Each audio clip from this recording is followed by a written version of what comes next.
কাউকে না এমনভাবে ভালোবাসা ঠিক না। যতটুকু ভালোবাসলে সে গুরুত্ব দিতে জানবে না।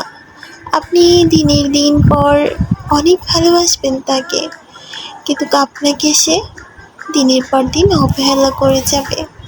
তাই বলি, চাওয়ার চেয়েও বেশি দিয়ে দিও না, চাওয়ার চেয়েও বেশি ভালোবেসো না। তাহলে নিজেই কষ্ট পাবে। নিজে কষ্ট পেতে পেতে, আঘাত পেতে পেতে কখন নিজের মনের ভিতরে যে মনটা থাকবে মারা যাবে। তাই বলি, ভালোবাসার মানুষগুলোরে এমনভাবে ভালোবেসো না। তুমি তাদের কাছ থেকে এতটাও আশা করো না যতটুকু আশা করলে তারা বুঝেও না বোঝার মতো থাকে, ভালোবাসা পেয়েও না পাওয়ার মতোই থাকে। এতটা ভালোবেসো না যতটুকু ভালোবাসলে তোমাকে না চেনার ভান করে, সব কিছু বুঝেও না বোঝার ভান করে।